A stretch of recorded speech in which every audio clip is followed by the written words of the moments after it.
Good evening, Patrick here, Eight Questions With, and glad you're here with us on a Saturday. That's right, we are here on a Saturday night for a special edition of Eight Questions With. Our guests will be the director and cast members of the new film Down Below that is being released next Tuesday on Gravitas Ventures. The director is an old friend of the show, and that is Spyder Dobrofsky. He will be here. This is his third time. We've talked to Spyder before. We talked to him about when Teardrop came out. And then when we talked the last time we talked to Spyder, um, Down Below was getting ready to start production. I mean, it was starting to gel. This was his first feature film debut. This is feature film debut, and yeah, this is gonna be pretty awesome, I think. Of course, we're gonna be joined by the legendary Bai Ling. Bai Ling has done so many great films, a lot of films you probably didn't even realize. This will be my second film I watched of hers. I've seen her in many films, including Crank, High Voltage, Omnicron Killer, the Breed, which I really enjoyed. Um, she's a popped up. Of course, everybody remembers her from The Crow, and that's maybe her. Well, no, she's done a lot more than just that. That's for sure. And Alexis Knapp, of course, has done a lot of really cool roles as well, including popping up in the three Pitch Perfect films. She also appeared in Miley Cyrus's So Undercover, which was a pretty cute film, and she has done her fair share of horror films. So and she popped up on Phobias, and also did a guest appearance on The Orville, which I'm trying to find. So if anybody has seasons 2 and 3 of The Orville, get with me, help a brother out. All right. All right. People are coming in early. Thank you for coming in early.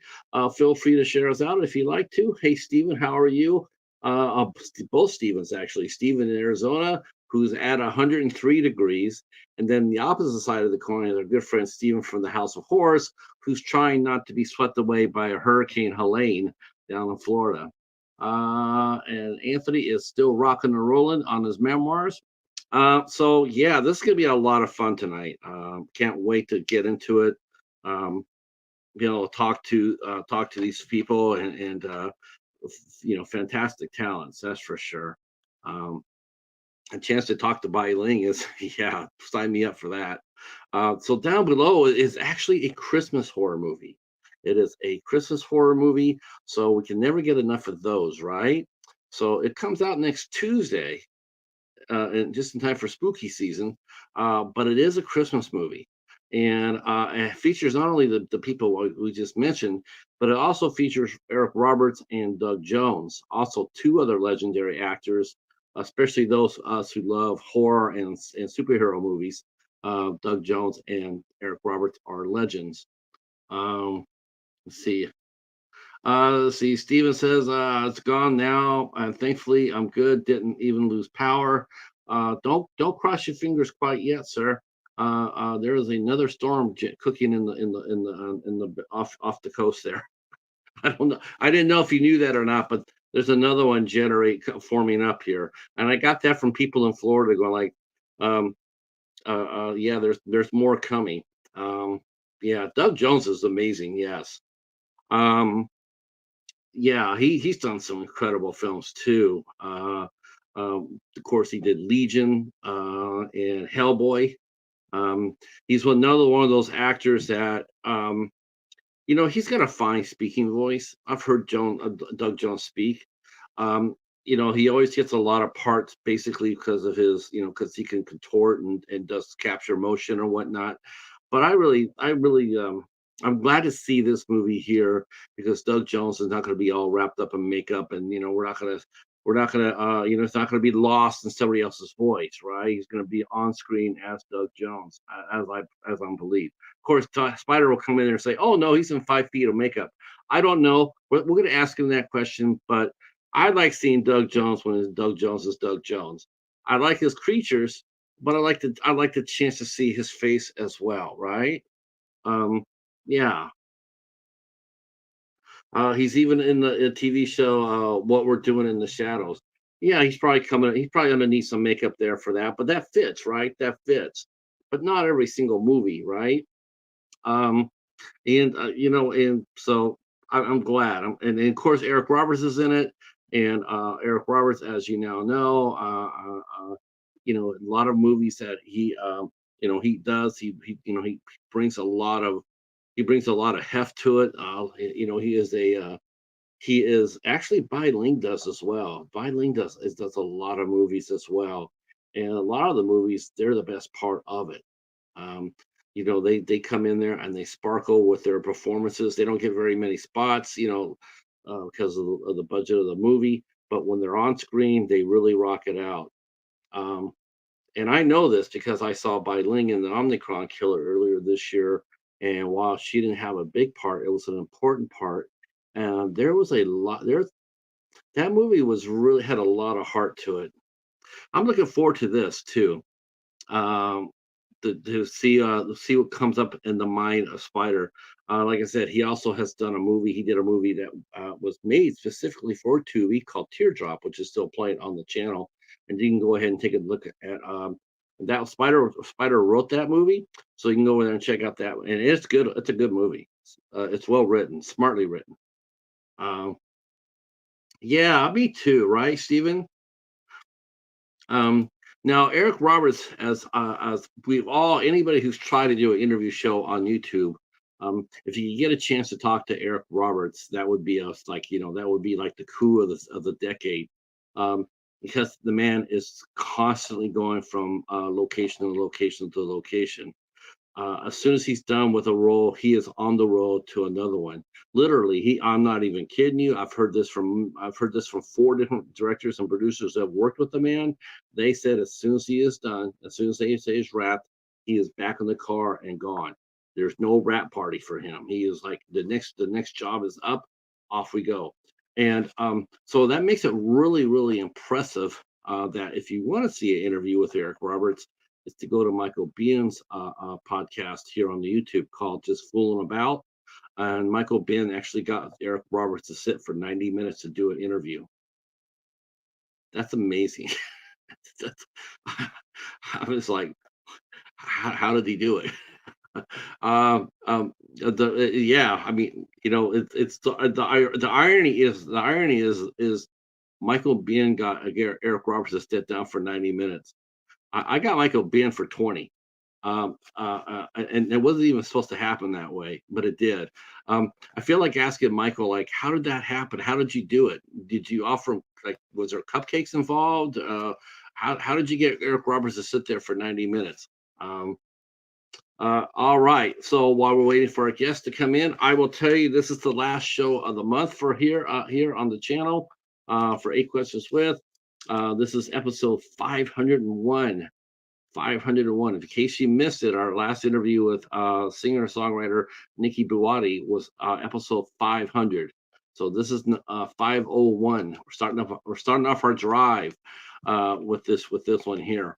All right, so next Tuesday we'll be speaking with novelist Anita Wagner will be here with us 8 o'clock, and we will be talking about her new book called Dakota Hills.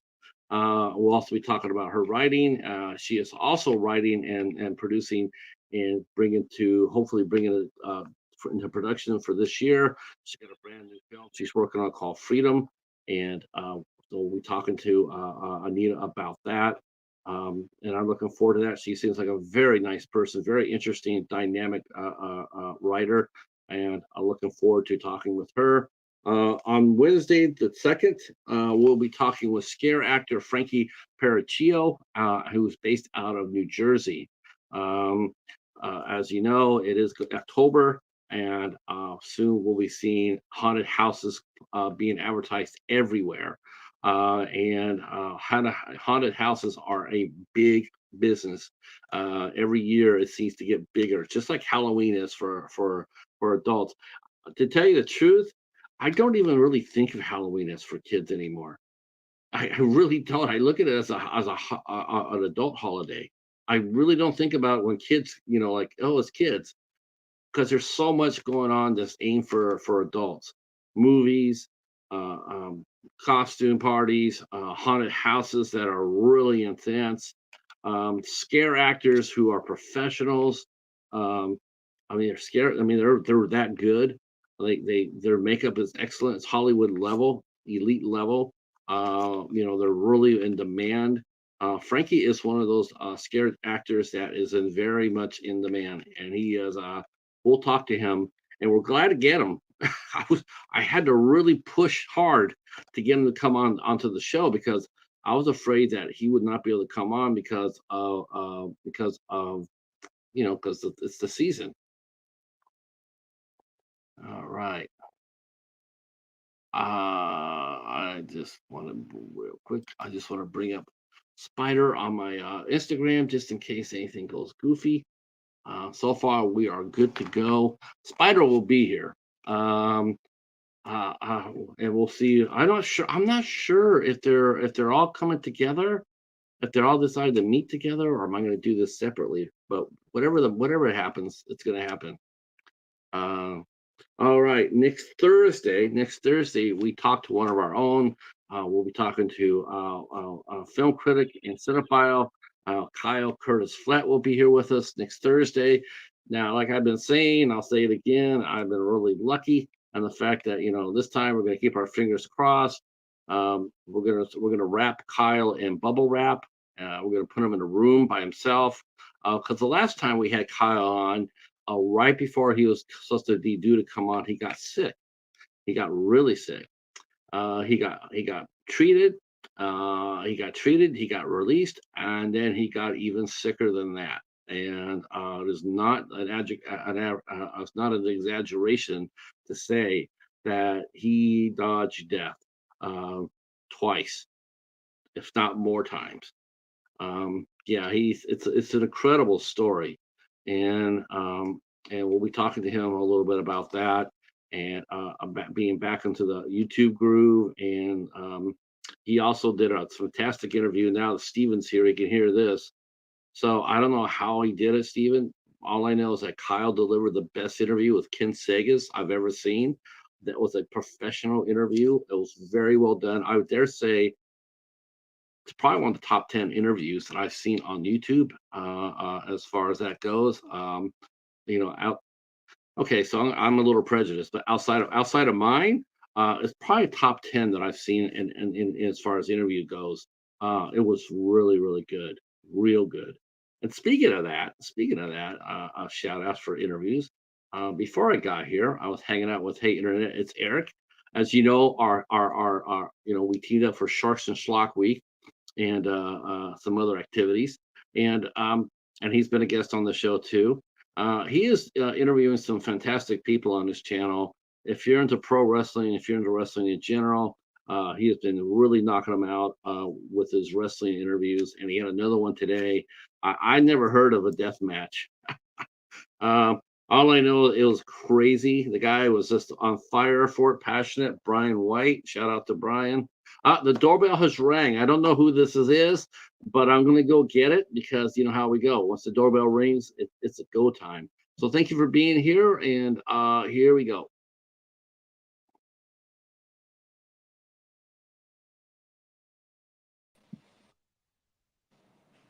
Hey, buddy. Hey, there he is. All See, right. I knew you'd be on time because directors always are, right? We have to. Directors We are have always to. on time. Yes.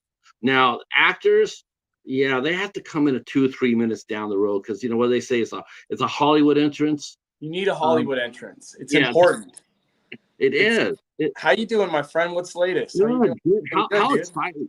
You know, last time you and I were talking, we were talking about how down below was just you were putting all the pieces together. Yeah.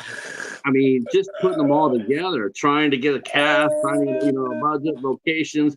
We were talking about, I this is guess what I it want. worked out. Yeah. Yeah. How about That's that? crazy. What a great looking cast this is, too. Isn't that wild? I know. Just like it's also crazy because like getting a cast is also about even their timing too. Like the timing sometimes is just off. I think Bai Ling is joining here. See me? Oh, Hey, my how are you? man. Good, Hey, good. Wow, you look so nice. Can you hear me? Yeah. Yeah. Good. Oh, Good. yeah, Sound? your audio is Awesome. great. So excited. So you should give me link early so my fans know the last Yeah, minute.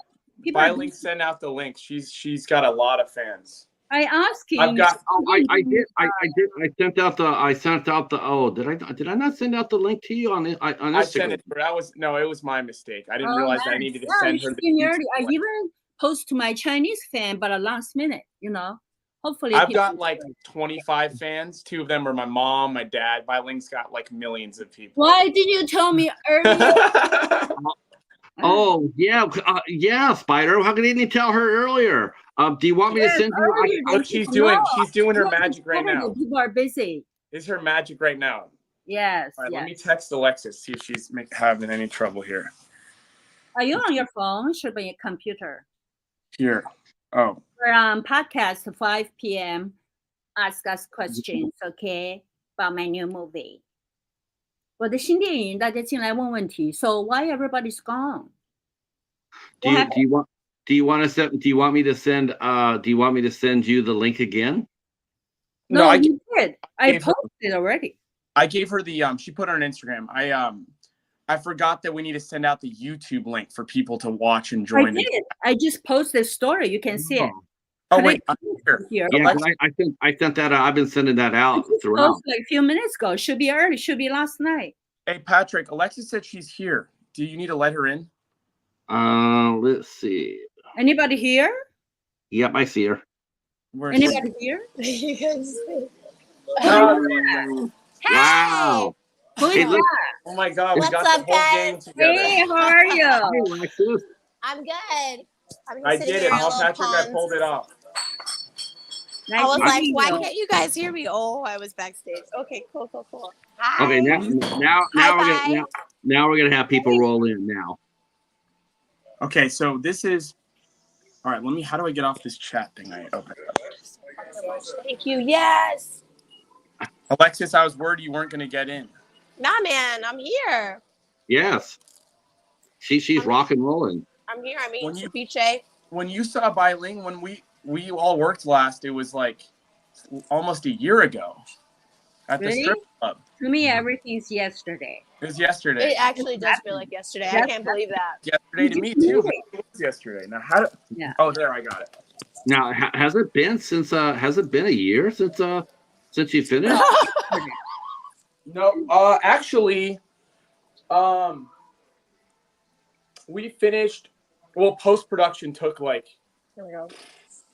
6 months, 7 months.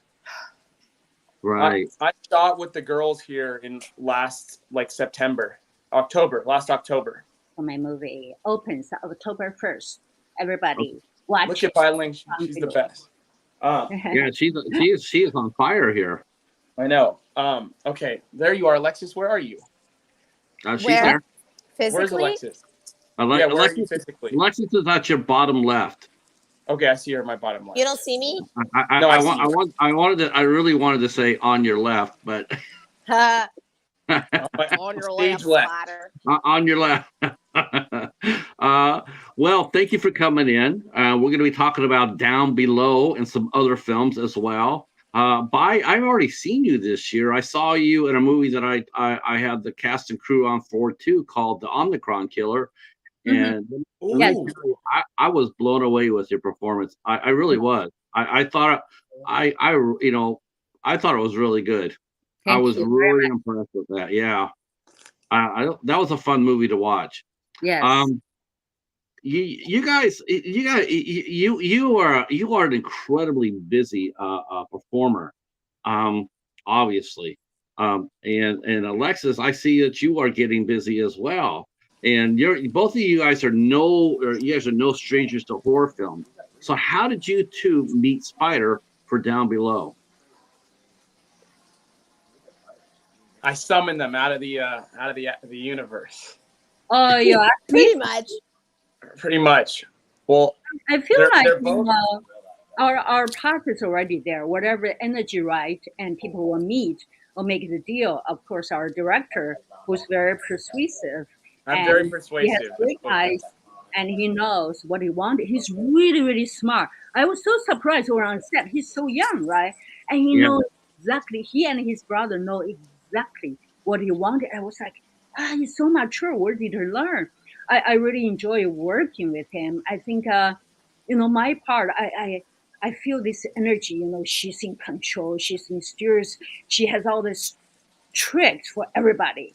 And he knows exactly what's going on, this storytelling in this story. It's fascinating. It's like, these layers of layers, and how where my character lives and how she manipulated everybody. And she asked the detective all the questions, how she trapped them in, how she confused them, and how she in charge, and how she enjoyed that feeling, and how she confused all the characters.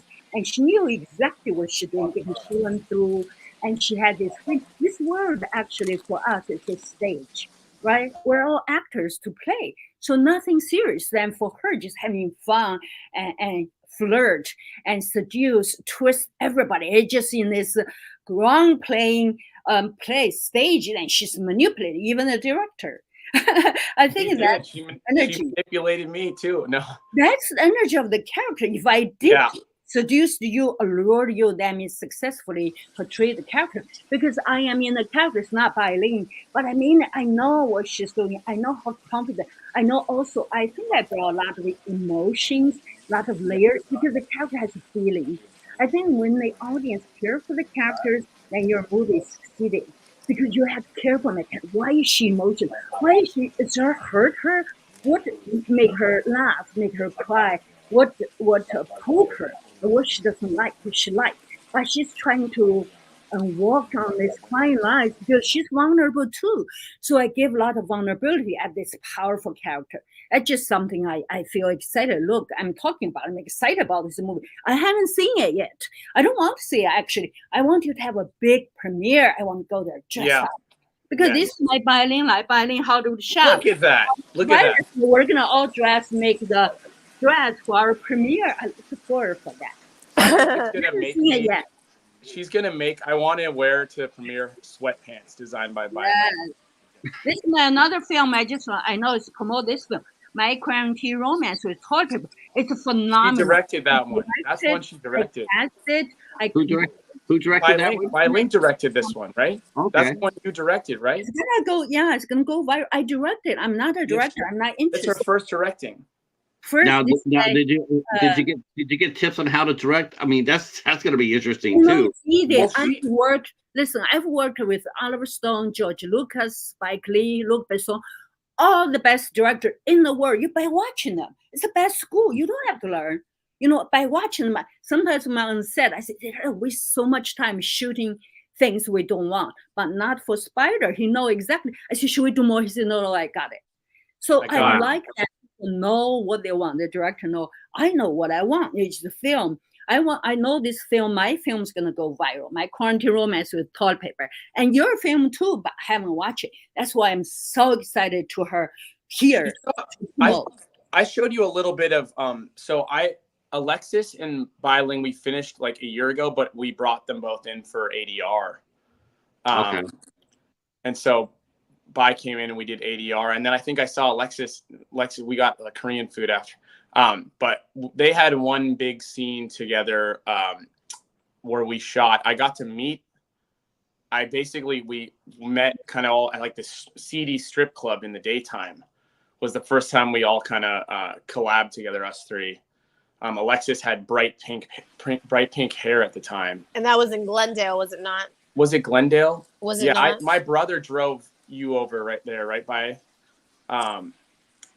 Dash picked you up for that one. Or did I pick? No, Dash picked you up. Man, I was at a fitting yesterday and I mentioned where we shot, that it was at a strip club in Glendale. In Glendale, yeah. And the friggin' producer goes, wait a minute, is it the one by the train tracks? Yeah. And I'm like, oh my God. How did he knows the strip club. We had to go over train tracks to enter like the driveway. It was surreal.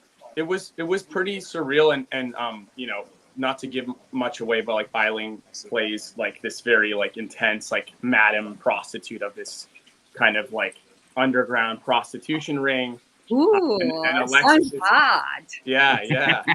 I remember I saw her character We name. put I heard, we we got put out some 6 images out. a.m. It's like so weird, that feeling of, because Yeah. that's a strip club. You got out in the morning. I feel cold. It's It was weird. weird, yeah. I can't find this place.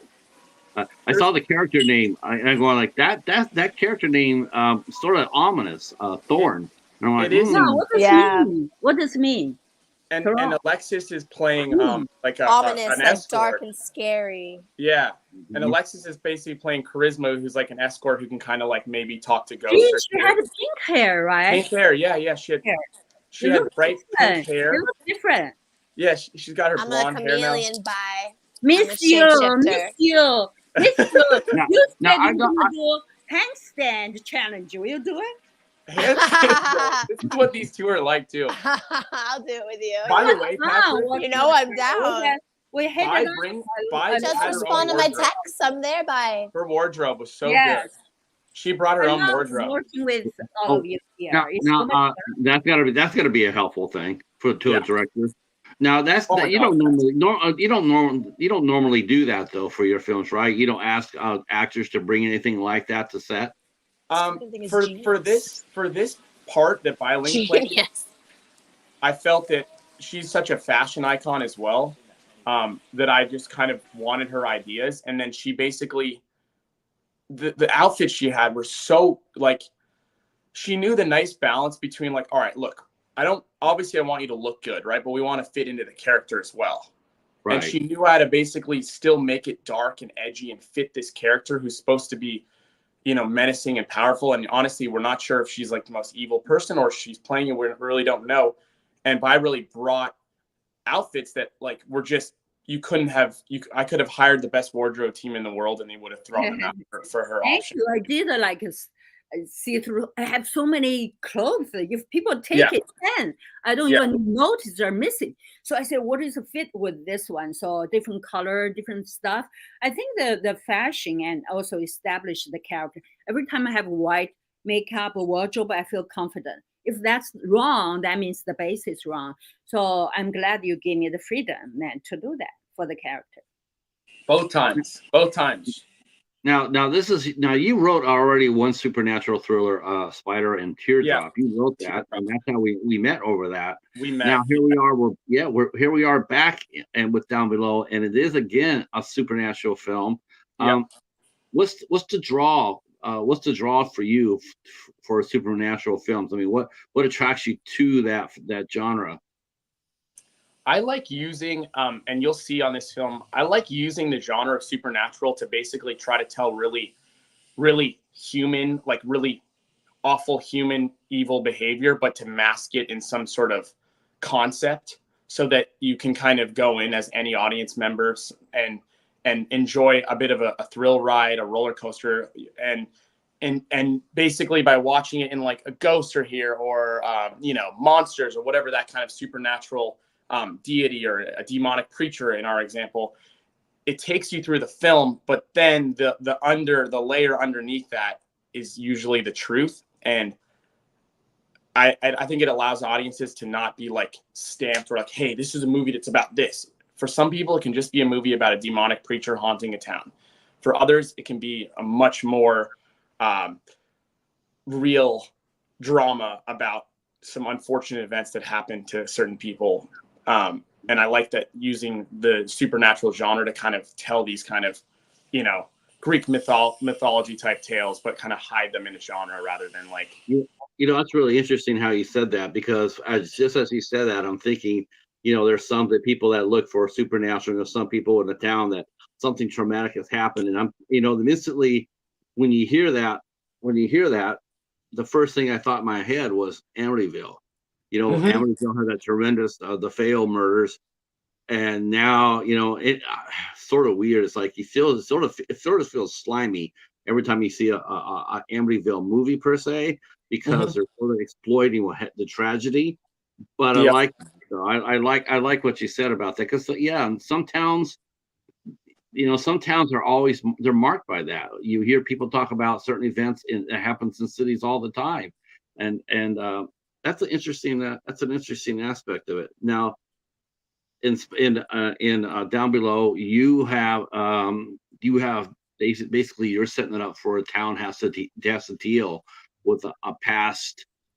I don't know. We don't know exactly. We don't know if it's an entity or a group collective of bringing up their pain. Now where did you draw this from? The idea from? Where did you get the idea from?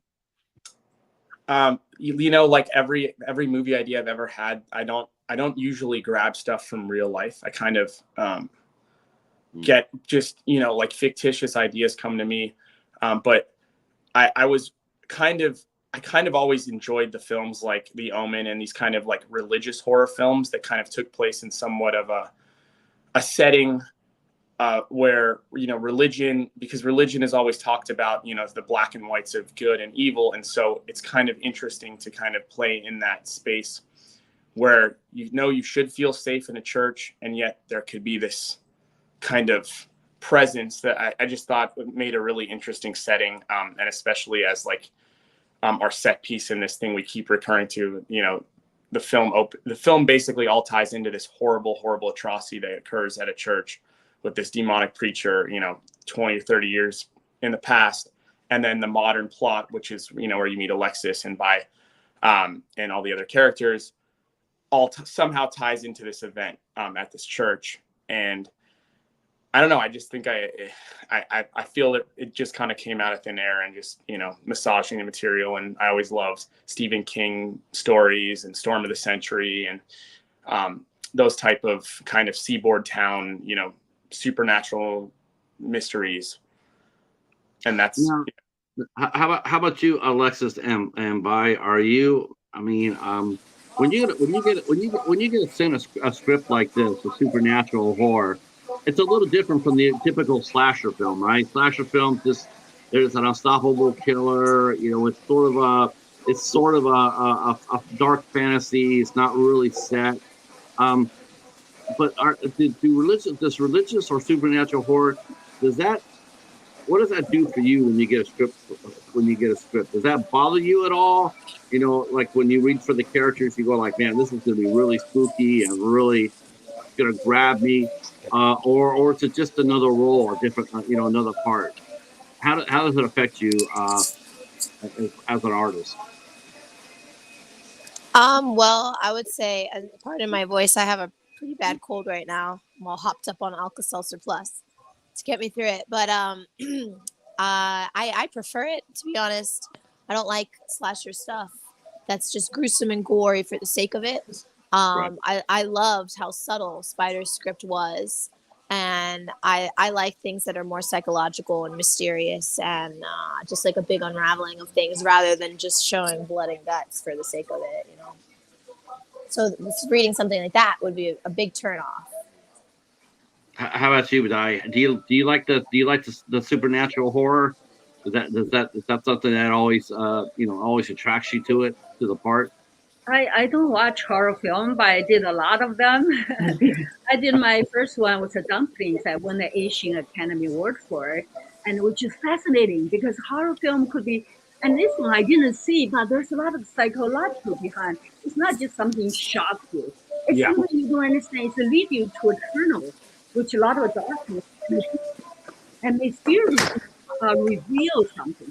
It's not really about the religion. It's about human, those characters, what we went through, and what the circumstances made them to make decisions to take that path, or what their life experience turned them into that character to get joy, smile, or feel the meaning of life to go that way, to manipulate it, to enjoy each other in that moment of life. So that's kind of how I approach it. I think your story is like that. We don't know, but take you through this tunnel and this journey. I like that.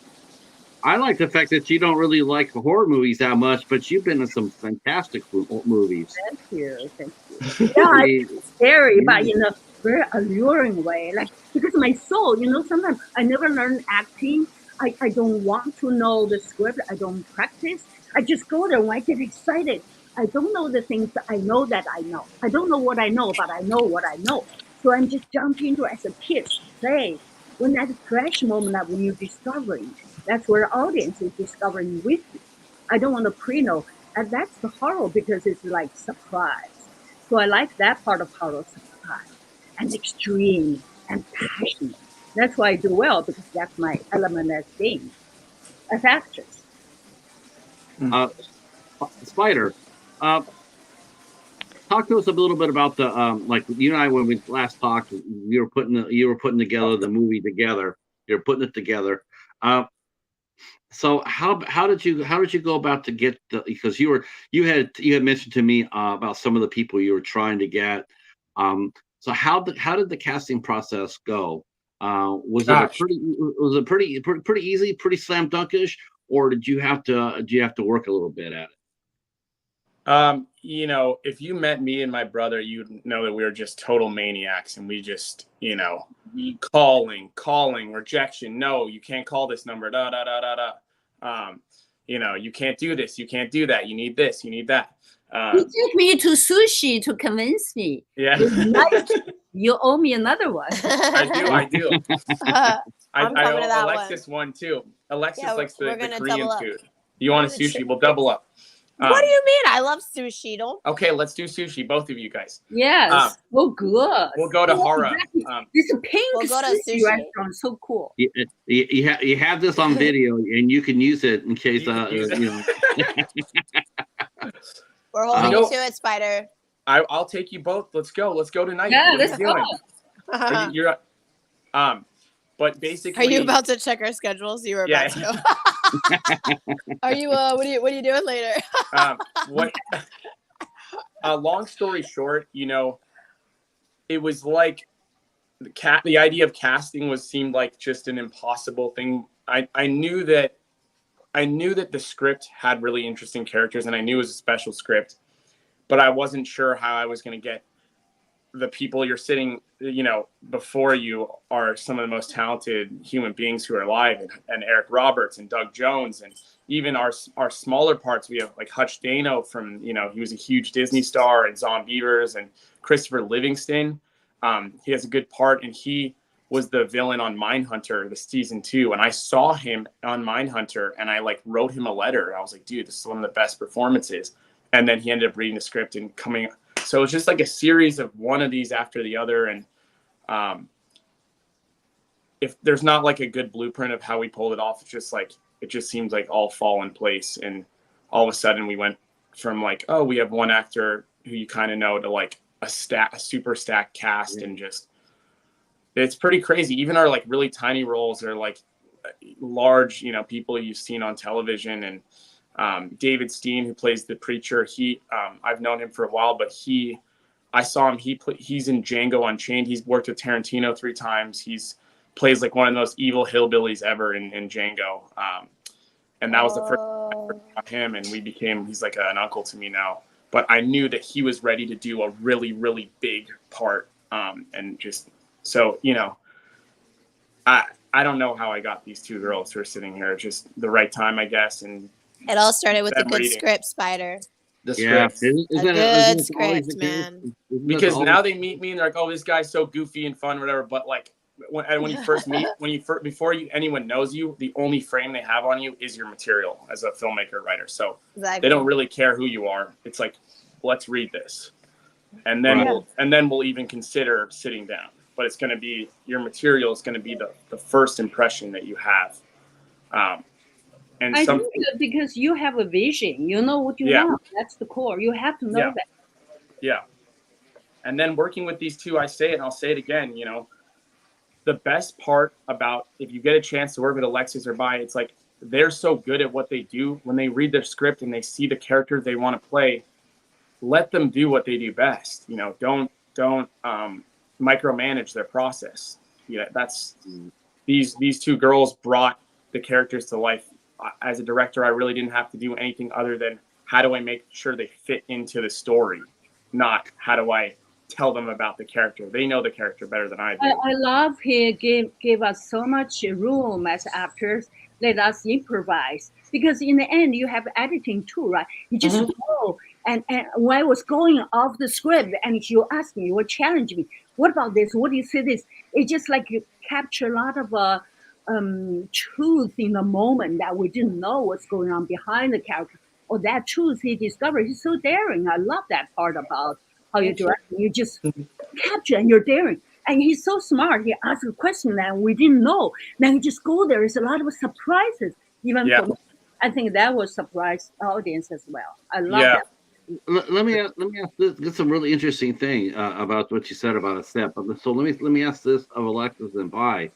Has that happened to you on different projects, where bigger projects where the director has come up there and just been so under the pressure, under the gun per se, that he micromanages it? And how do you help a director? You know, maybe they're doing it, and because most people who micromanage, they don't know that they're doing it.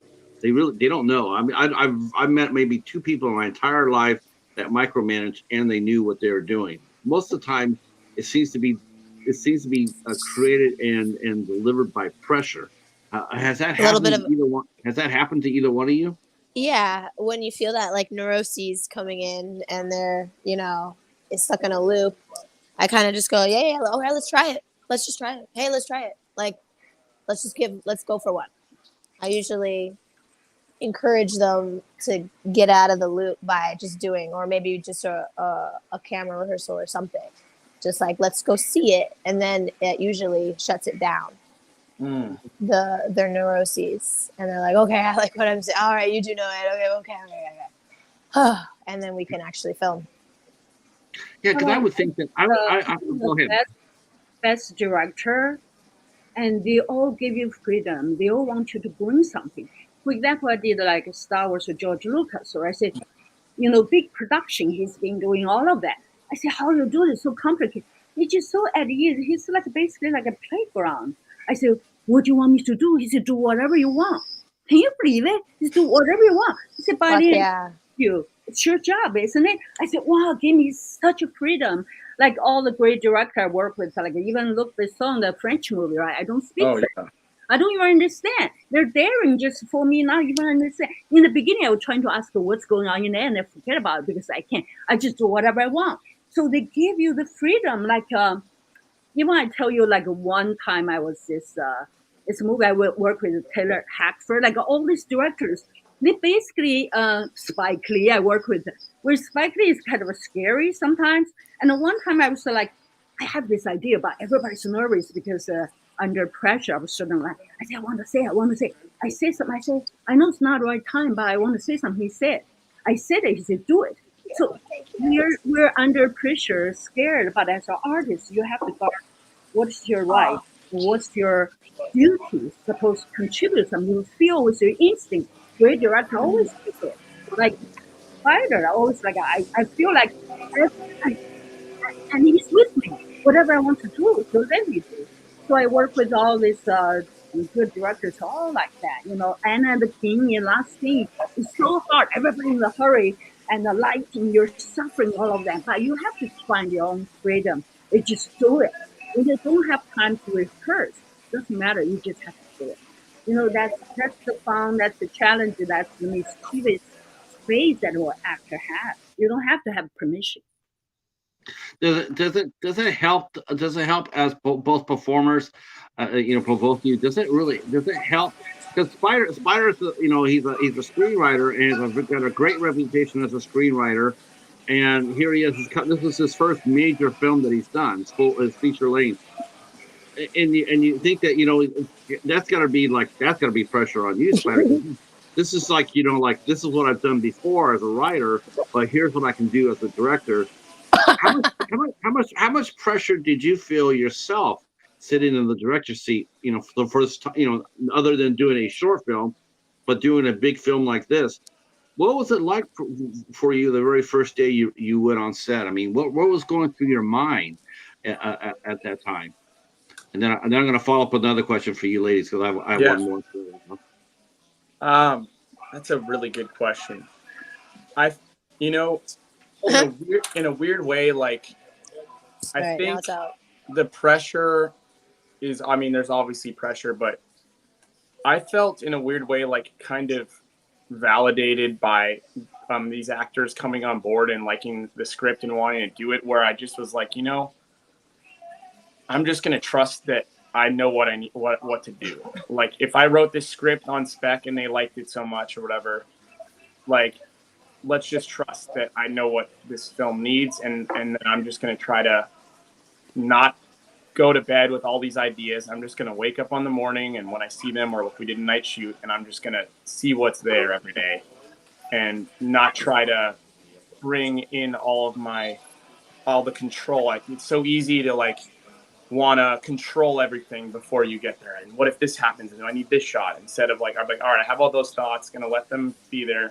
And I'm just going to go and show up and see what's actually there and find the magic, find the magic in that seedy strip club. And there was, we got there, and like all the blocking that I thought we were going to do when we got there didn't work. And I remember the first like 40 minutes, I was like, my brother and I, we just could not figure out the light. It wasn't working. And the seating, and we were like, let's put them here. And then finally we got into the rhythm, and I felt that a lot, where it was like all my plans were always just destroyed when I would show up, and then I'd be like, okay, fine, if these plans don't really work that well here with what I've got, like what's actually here, and then just kind of going off that. So that. But Spyder really thrives on going like on the fly, like figuring it out quickly, and that was the first thing that impressed me when I was working with you, is how fast you were moving and how fast you and your brother were deliberating between each other and like figuring it out, and then just going and going. And then I'm like, wait a minute, really moving on already? Wait a second. And then I had to look at some playback because I didn't trust you guys. I was like, for good reason. What the fuck? And so then I looked at one little playback and I was like, oh shit. Okay. I will say nothing. Y'all know what you're doing. Well done. Thank you. Like, we basically, I feel that I just know it when I feel it or see it. And the cool thing about that is like you have to really trust your own intuitions. And the hard thing about that is you have to really kind of abandon the game plan. And I've met a lot of directors and people like, oh, you need a shot list and stuff. For me, that kind of stuff would kind of like bind me down and make me not see all the great stuff that's there on the day. And even like a great example, when I shot with Bai, remember we did the scene where there's the kid, and the cop, and you're in that room. And I had shot her coverage, and I was getting a 2-shot of these other actors. And Bai just on one take, like just walks in and turns it into like a 3-shot, like where she joins the frame. And it blew all my coverage on what I was going to do. But I was like, oh my God, it's so much better to see all 3 of these characters in the same frame here instead of across the room. And so it's like, all right, let's just start doing that every time now you come across, and we'll bring the scene this way. And so, just for whatever reason, she had like I got to get into this. This is wrong, me being across the room this far to this thing that's supposed to be this intense and crazy. And so she just hopped in, and it like, I was like, oh, instead of me being like mad, which I think there's a lot of like very like, this is my film. It has it. I was like, oh my God, this is so much better than what I was doing. Let's start doing it this way. And that's I remember that. It was so intense that I love your passion, because you're so passionate, and we're here is not for anybody's ego, but for this film. The film is the star. Yes. In the character, I just feel because the script, this character is in charge, right? She gotta have to be in here with the kids, with the police, right? I just feel my instinct. I say, I gotta be here. I gotta be here. We're on the very tight shooting schedule. I just naturally. I didn't care about that, what the director wanted. It's my character. That's the great. And he's so smart. He take it because he know I'm here for the character. I said, I'm here. I got to see this. I got to be here. So he just took it. So that's a creation beside the script, just script. Yeah. On the set, that's a huge compliment. That's life. And he's so good at open that channel for the truth of the character. I love that. I love that too. That's a massive compliment to, especially working for a first-time director. It's good. And that was going to be my next question to you both was, what is it like? I mean, do you like working with first-time directors, or do you generally prefer to have directors with a little bit of seasoning underneath their belt? I mean, does it intimidate either one of you to work for a first-timer because of the pressure that they're facing? Such a good question. I mean, are you a first timer? I mean, you have another film. I mean, not really a first timer. I've directed like maybe 7 short films that like I did a no budget feature on which, but I don't look at myself as, but I guess in the scheme of it, like this is my first time having like a pretty like established cast, I guess you would say. Yeah. But I think what he's saying is like, which is a great question. Like, do you like? There's probably a lot of horror stories of first-time directors, you know. For sure. I with a won't seasoned name director, anybody, no, don't name any. But like, and with a seasoned director, you get like they have a resume, a track record of experience. Usually because they're good at what they do, or they're good at working with people. Anyway, I want to hear what the ladies have to say. I have worked with some first-time directors that are deeply insecure and, you know, shaky, and you kind of have to be a rock for them. But that's not something that you are able to discern when you're reading the script. You know, you have to fall in love with the material first. I put my faith into the material, then I met Spyder. Yeah. And we really resonated with each other. And he's not a weak, feeble person. You know, he has an inner strength in his core, and very passionate, as Bai has said many times. And I just I put my trust in him. I felt it, and it was an instinctual, intuitive thing. And I know we could jive. I know we could really dance on set, and it was more so than I even actually imagined when we were actually in the scenes. Even Spyder was like, I never thought that these characters would have so much chemistry. Yeah. And like the things were just, you know, being written as we were there in the raw truth of it and everything. And you know, sometimes you have to take things person by person, moment by moment. You don't know how a person's gonna do, whether it's their first time or their 50th time. You just kind of have to, you know, stay open to the possibility of their brilliance and that it's in there. And if you don't resonate with that, then don't take the freaking job. Some of the chat is going on here, and I want to draw a couple comments to it. Alexis, who's behind you? Who is that behind you? Man, I'm at a restaurant, okay? Oh, that's right. I'm into being. I've been showing. There's people that want to build Airbnbs on my property. They're sitting over there. We're hanging out. Like, you know, random restaurateurs. I like independent film because the director, first of all, they need opportunity. Second of all, they do most of the time from their heart. So they have to work very hard to do that. And this one drawn to me was a character I really like. She's such a diva, such a queen.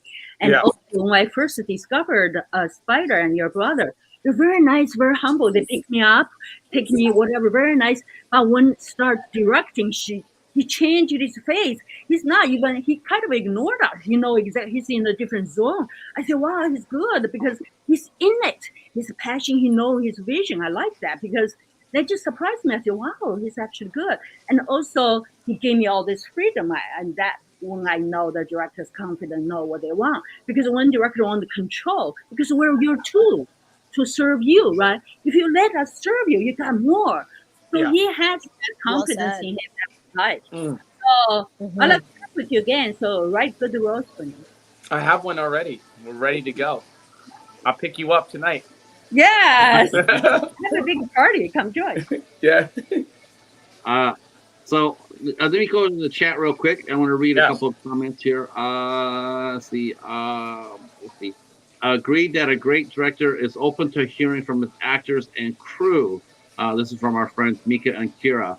You gain so much knowledge and discover a new perspective of telling the story.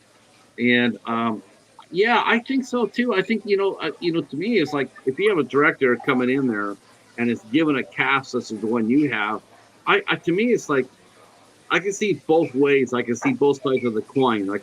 There's so much talent in front of them that like maybe they start having that self-doubt. Maybe they have that self-neurosis. Like, okay, I got all this talent here, but is the story strong enough for them all? Because this is a major cast. And do I have all my ducks in a row? Is everything going to be all set? Or do they know what to do?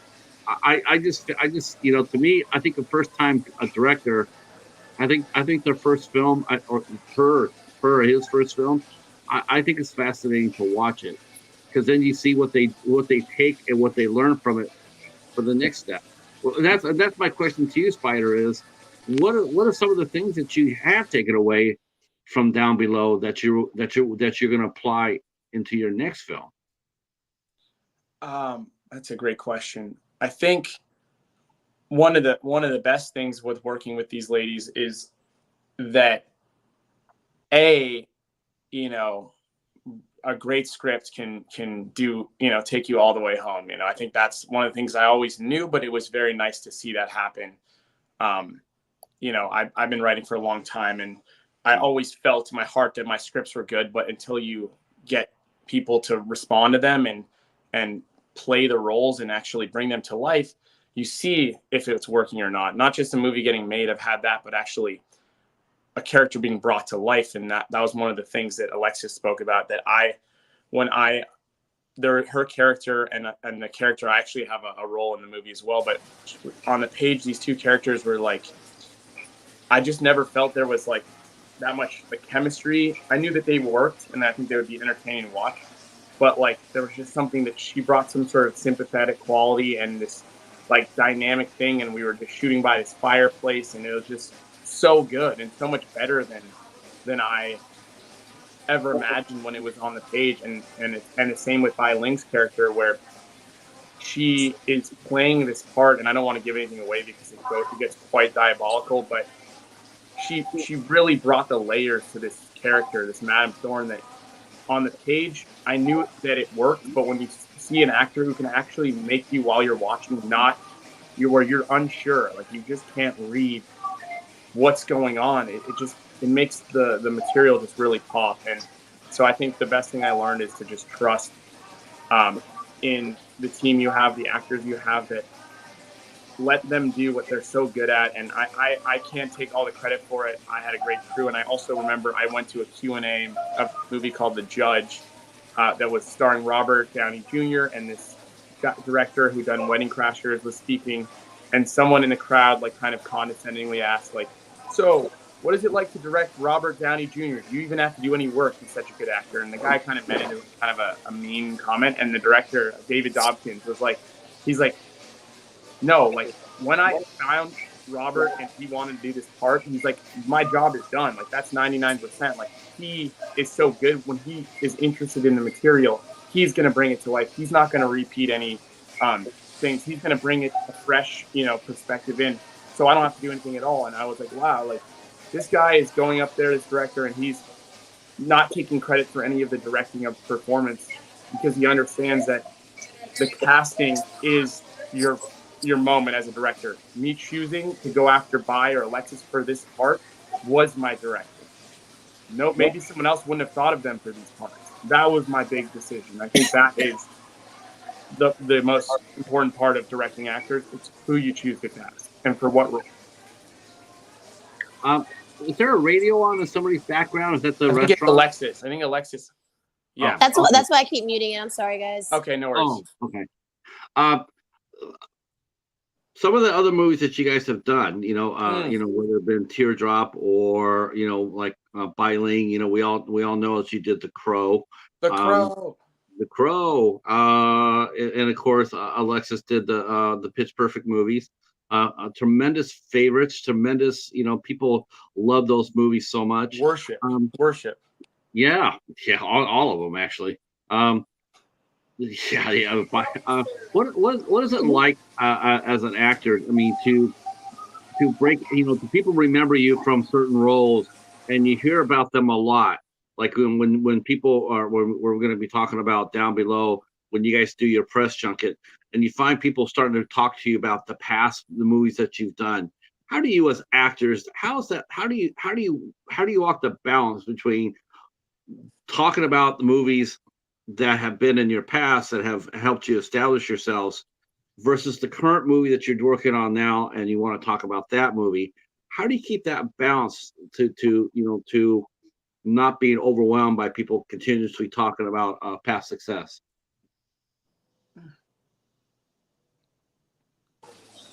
I think by just answering earnestly at all times and being honest. So if it doesn't feel appropriate to talk about your past work in that moment, you can bleed the conversation back into what we're supposed to be focusing on. But I don't really know that I've faced that problem, because most interviewers have known what they're doing and they know why we're there. So it's been a nice balance in my experience of talking about both. Well, I'm sorry about that question. It should not be a question because it's very natural. So wherever the question leads to, but we know we're here for this film. Of course, our previous work to support this current film. Hopefully we brought something new and for people to enjoy what we've been done. I just did this, the Lost had a premiere. They did a documentary on Lost. So many fans. I just did one episode. Everybody knows me as if I'm a major part. I just feel all the films for fans. The fan, without fan, we have no job. So I appreciate all my fans and support me and bring to the new fans to your film, to our film. It's just a journey. There's nothing you have to avoid it or promote it. It's just, it's your journey. You mix it with everything. It's like a great dish. You just throw in everything. That's a great answer.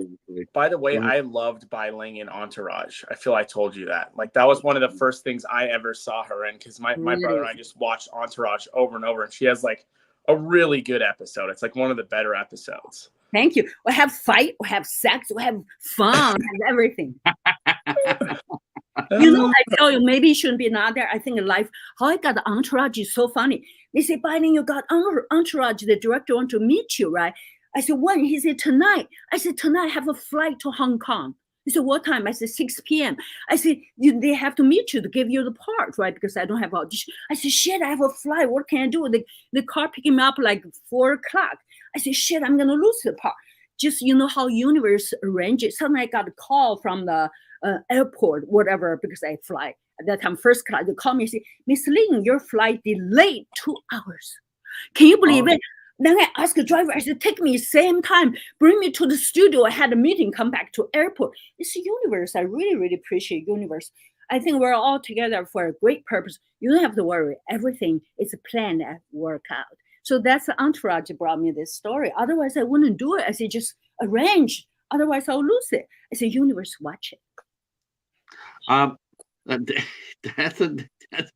That's cool as hell. Amazing, The first time I saw Alexis was in the Pitch Perfect movies. The first time I saw Bai, of course, was in The Crow. But the movie I really, really liked her in a lot was The Breed. Man, that's a crackling movie. The Breed? The Breed. I never watch it. Oh my God! Should I tell a little story about these filmmakers? Your director, The Breed. What year? What was that? The Breed. I have to tell you a little story. Yes. I was in Budapest shooting, right? In the wintertime, so hot. I'm this lady with a wild panther stay in the castle, right? I'm like, all this gothic, all of that. They gave me the real wild panther to train with me. That big chain with a trainer. So the panther actually get along with me. I like it, so I can hold him. I can do that. Finally, they're shooting, right? After a week of training, I said, it's good. So when I'm on set, suddenly I dress like almost nothing with a feather or like very sexy. So the panther with me, he suddenly smell the female part, the human, right? He was like, I go crazy. He said, ow. He was like a touch. I said, I didn't know what to do. I forgot. I said, you get down. How can I show this wild animal? In the meantime, he was like, wow. The director and the cameraman, they're sitting in the little trolley, right? They all ran away. They left the set. They ran away, left me with its fucking wild panther. I said, you get down, you fucking. He's like, wow, he's attacking me. How am I going to do that? Finally, he's mad. And the trainer coming, he was like, after that, for literally an hour, he was like, ow. He was aroused by how I drank. He was like smelling. And the director, cinematographer, they ran away, left me. I could be killed. How can you do such a thing?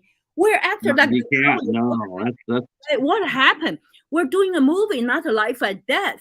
Sometimes our actor really gotta protect ourselves. In The Crow, my first film, I didn't understand the last thing you see, right? They told me, because of my English, I didn't speak English. They said, Bai Ling, stick your head out, count 1, 2, 3, step back, then they boom, boom, boom, shooting. Count 1, 2, 3, stick out again. I did that. What about if we're counting different? They're going to put a bullet on my fucking face. I'm sorry to say that. I say, so dangerous. We have to protect ourselves. And also, I'm sharing a story. I hope the director, producer, and really pay attention, because it's all like the left. The fucking panther could just like wipe me. Can you believe it? Wow. Wait, so they had you on the crow for some sort of stunt, close your eyes, stick your face in, and then pull out or something? No, they were shooting. The last thing you will see on the column, they're shooting me, right? They miss me. When they're not shooting, I stick my head there just in where the bullet is supposed to. For 1, 2, 3 seconds, I left. They shoot again. What about if we both counted different? They're gonna. That's crazy. And they were doing that with blanks, right? I It was like know. I would blank just full. obey. It's so crazy. That's While I was doing it. That movie already had a weird little history and stuff. Wow. I take a little bit away. Sorry about it. I do the crane too, right? I was doing my own stunt. They hang me there up to the sky, right? Because my stunt double looked like me, but I said I want to do it because body language is different. She was upset. From my back, she looked at. So they have the car, right? When they actually leave me out, when the car come by, they drop me to the ground, right? And I get hit, literally drop on the ground. What about, and this guy was like on his phone, what about he dropped me a little bit lower, my face would be on the pavement. How dangerous was that? You know, you take the street, and so fast, it just boom, drop me. I said, I'm not gonna do it again. I was just having fun doing that. You could die, you could smash your face. Those are the danger. I said, okay, I'm crazy. I will not do that again. Spyder, you know, this is a there's some action obviously in this film right here, and you have to watch out for set safety. But yes, it's important now. Now we have to protect ourselves as actors. Right. Yeah. Now, how do you handle how do you think you will handle? I mean, you know, sometimes actors want to do their own thing, right? They want to do their own stunts and whatnot. I do, because the body language is different, you know. On this film, I had a stunt coordinator, Dee.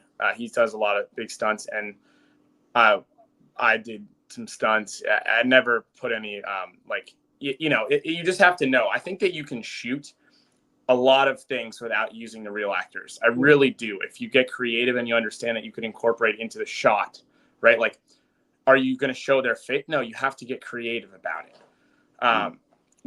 This movie relied a lot on psychological horror and scares and things like that. The action stuff we did some action, but we just did it with my couple of stunt friends. But I when I hear these stories, it's pretty crazy. You know, I mean, you just, especially, we didn't use any guns or anything like that. I'm quite afraid of guns in general. And then you hear these things like that Rust movie and these horror stories. And I feel, didn't something happen on The Crow? With Brandon Lee. Something the star of that movie. Wasn't he killed, Brandon Lee, by a blank? Yeah. On that, he was only 28 years old. That's insane. You know, every time I talk about Brandon Lee, I always sense his presence. But the only thing that can be a little bit sweet sadness can comfort me is that I don't believe there's a death. I think our body, in its body, worn out by our spirit, is timeless. It should not counted by time but space. And also that make me why I love cinema. No matter what happened to him, to all of us, that moment captured on film will be forever exactly the same.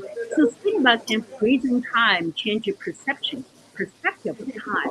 How amazing it is. Hold on, I have to ask. I see one question to comment. Alexis, you were in Percy Jackson and a Lightning Thief? Who has that? Were you in Percy Jackson and a Lightning Thief? I mean, technically. But barely? Yeah. Why? Someone commented. What'd they say? You were in that. I seen that movie. Yeah, I did too. I was one of Aphrodite's daughters. I think I also saw you in like a screen. I remember I was watching the other night this movie with Jon Favreau and Vince Vaughn. They go to a couples retreat. And I swear you're in it. I am in that. I used to know that. I've seen that movie too many times. That was the movie that actually got me to realize that I wanted to do acting. Really? A nice long story to that one someday. I'm sure John and Vince are just absolutely a riot. Who? Creed. I'm sure Vince Vaughn and Jon Favreau are riot. Yeah, they were. They were absolutely. Favreau. It was Vince Vaughn and Peter Billingsley, I think his name is, the director of Couples Retreat, who were talking amongst themselves, gonna give me lines and let me like improv and have a speaking role and everything like that. And when I was allowed to do that is when I realized how natural acting felt and that it wasn't such a big deal. I wasn't really trained in it growing up. I was more classically trained in like music and dance and other things, very technical things. So I just like I wasn't really gravitating towards acting so much because it felt like, what are you doing? You're just standing around and lying or talking about something that's not naturally coming out of you. So I wasn't very magnetized to it until I was actually doing it, actually on set with other stars.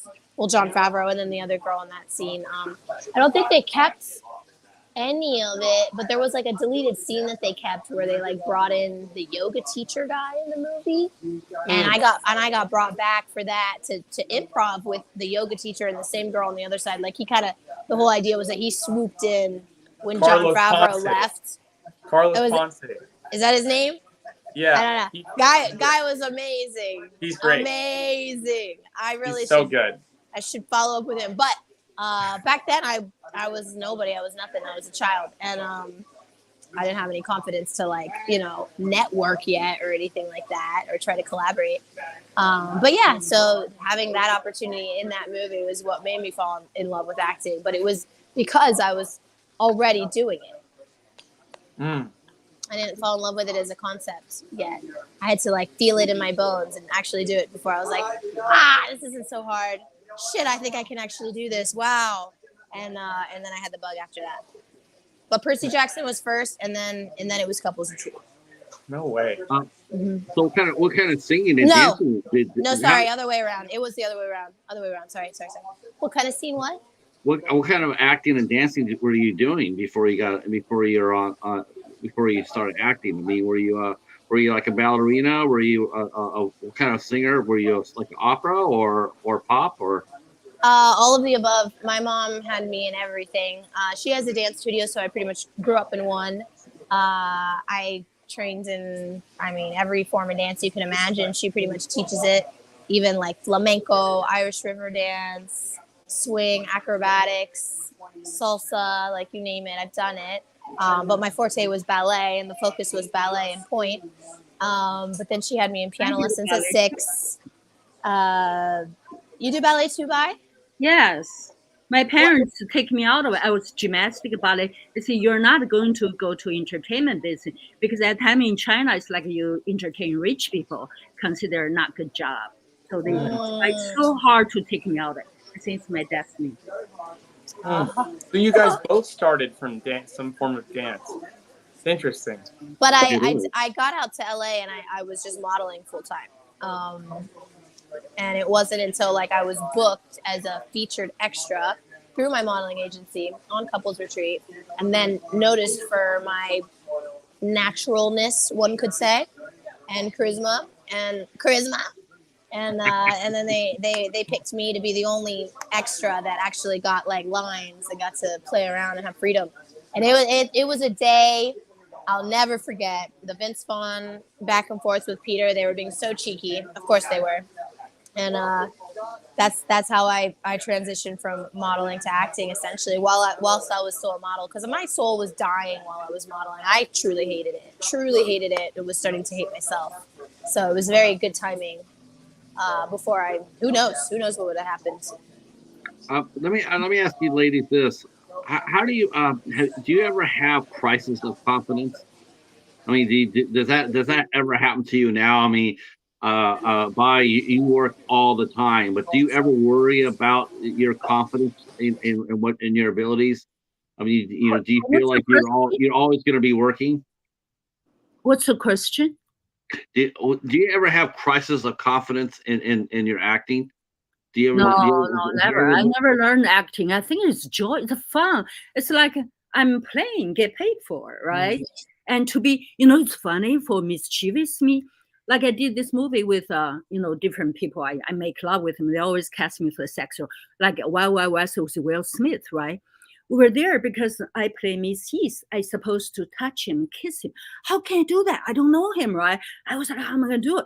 But it's my character. I asked him, I said, can I touch you? But including Lost, I kiss, I make love with the guy. I always ask him, I said, can I do it? He said, yeah, you can. It just mischievously in my mind. I said, wow, if it's just Spider, you reckon you like a new man? I don't know. I suppose suddenly kiss him. It's psychologically wrong, but it's mischievously joy. One time I also played this robber, get down in the bank, right? I was like, I'm so rude.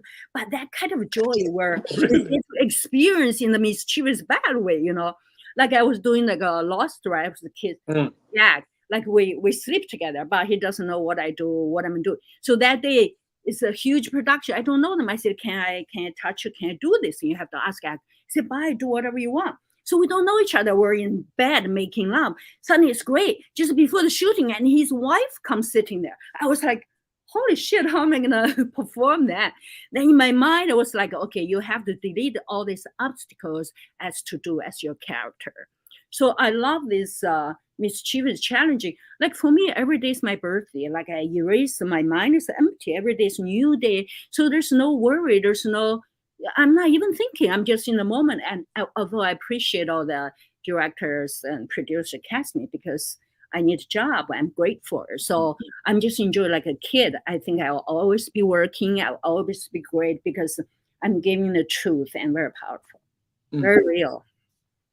How about you, Alexis? What do you like to do as far as is a part to you, or do you like performing certain parts more than others? Like, like doing like comedy or musicals, like Pitch Perfect.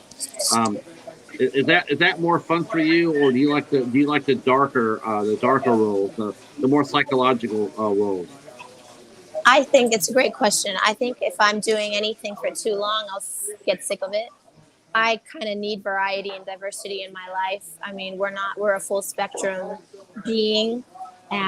We don't just live in a comedy at all times. Sometimes we're in a dramedy. Sometimes it's tragic. Sometimes it's sad. I mean, like I like to act and work on jobs that are like fulfilling every part of me and constantly changing who I'm playing and how I'm playing it and how they look. I love changing my appearance. It helps me be a different person. I like the physical changes first, very much so.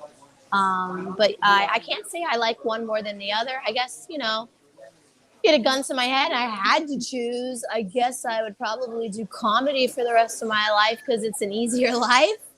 It's a kinder not a life, but I know that if I'm doing comedy too long, then I'm craving that depth, like in the darkness. And there is such a catharsis that occurs when I do dramatic scenes or a horror scene or something where I'm terrified or I'm freaking out over something. I feel so fucking elated after. Like I'm blissful. I'm like, it's like sometimes it's hard to like drop back into the density because I just released so much. Like I just want to go be a fairy for a little while and then I'll come back. But like sometimes you got to reset all the way, and it's just. But it feels like true release, like true catharsis, and like it's not the same with comedy. That's a different kind of feeling when you're hitting those moments and having that chemistry with others. But yeah, I would have to say I know that there are a lot of people that find their niche and then they do these same kind of roles or same kind of movies over and over again. I always from the beginning didn't want to be typecasted, and I turned down so many things where they were trying to typecast me as the ultra sexual, sensual, like nude one all the time. And like I did nudity in Project X. I never wanted to do it again after that. I was kind of, my arm was twisted into it as well, and that's a whole other story. But for a very long time, like I will not do nudity, And so I turned down so many things because I didn't want to be typecasted as just like this sexual person that people can't see as anything else. And I'm like, I want to play a fucking scientist. I want to be an astronaut. I want to be a martial artist ninja. I want to be a villain. I want to be a drug addict. I want to do it all. Right. So that's my answer. I agree they tend to when you're sexy, all of that, they typecast you. I think you can. That's one thing. I think America, the pop culture, I'm challenging two things. Before, like if a Marilyn Monroe or Pamela Anderson, you're sexy, you're a bimbo. If a Meryl Streep or a great actor, award-winning, they're supposed to cover up, they're not sexy. But I'm challenging this too. I'm extremely sexy. I'm the first Asian actor on the cover of Playboy magazine. I rejected, by the way, 3 months, but Hugh Hefner won me. But I won an Academy Award. I was a jury member, Berlin Film Festival, San Sebastian Film Festival, jury member. I'm both, but people don't know how to put these two together, or either you're one or another. We can be both. We can be extremely sexy, also extremely intelligent. That's something people have to open to it, not just pass us. The thing is, though, Bai, you know that, I know that, everybody here knows that, but Hollywood doesn't. You know, Hollywood. No, they don't. I keep telling them, I said, it's okay, you trash me, you're welcome to trash me or whatever I dress, right? But also daring to celebrate me. I'm fucking great actress. Why are you afraid of celebrating me? Only trash me. That shows how insecure, how ignorant this pop culture is. That's why we're here to challenge that. You know, you challenge me. I direct my fucking first film by myself. I compose 11 songs of music. Who do that? Only Charlie Chaplin. I played Charlie Chaplin, identical. So those things we have to open to celebrate the individual gift. It's not me, it's the universe gave us this gift. And we have to open to celebrate about women, not just corner them. It is I'm sort of surprised. I mean, are you surprised hearing this too, Spyder? It does sound like there is still typecasting still going on. Have you heard or seen any of that for you?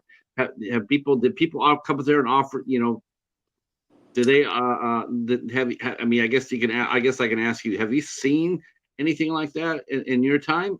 People being typecast, or agents telling you to get the same actor that's played the role 40 times to get them and put them in the role, you know, just to keep that continuity going. Have you ever heard or experienced anything like that? Not well. To be fair, I never really got any of my opportunities through a traditional route. I always, you know, for some reason, nobody would sign me. All these things, I couldn't get into the film festivals, yada yada. I think that this stuff is very real, that the girls are talking about. It's definitely, you know, a bit of a Hollywood, but maybe a little bit of a societal thing of maybe the idea of, you know, a woman who's both sexual and beautiful and intelligent is just too threatening for some people. Not me. I mean, that sounds like the dream woman to me. True. You're smart for that. Yeah, but it is. What I think that's why I like what these girls are doing. You know, they do both roles, and they make sure they do roles that show all of what they can do. They're so talented, you know.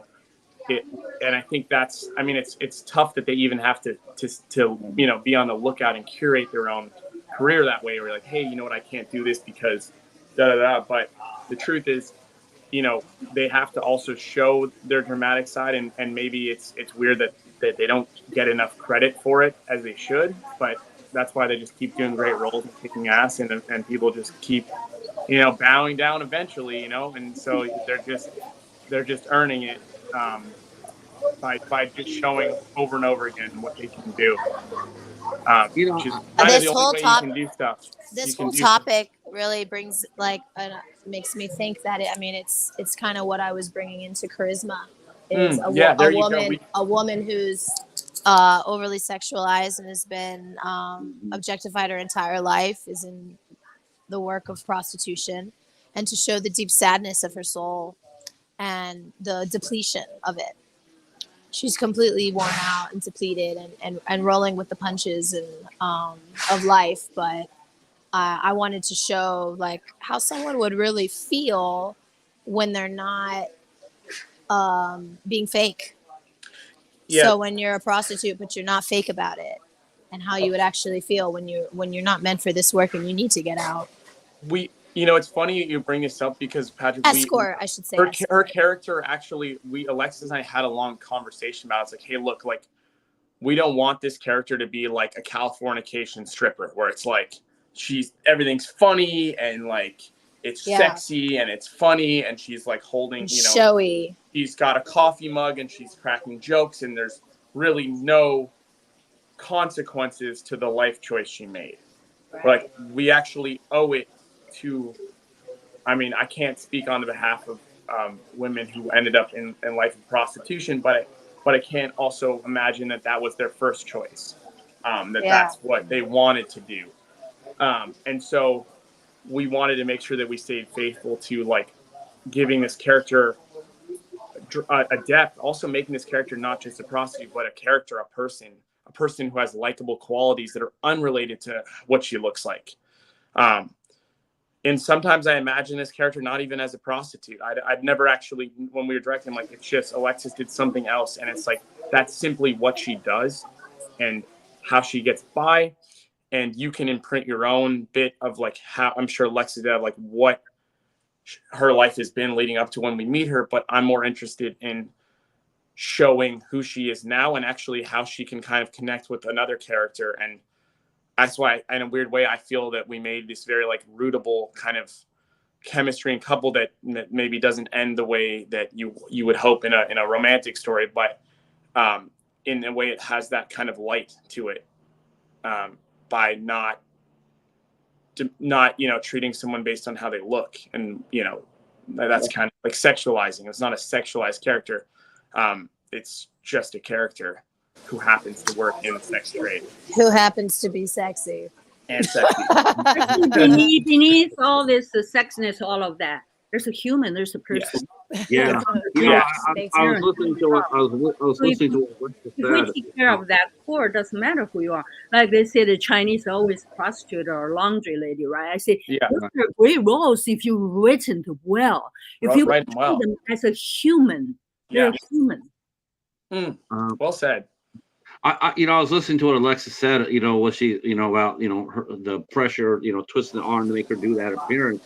And as you were saying that, Alexis, I was thinking about two actresses right off the bat who they must have experienced the same pressure to do the role.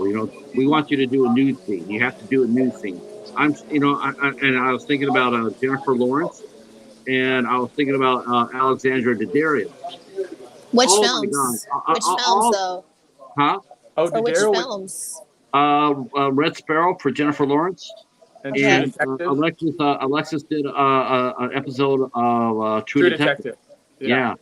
Now, I don't know about you, but you got the impression that they didn't want to do that. I mean, when Alexis did it, that's what everybody talked about. I mean, the pressure that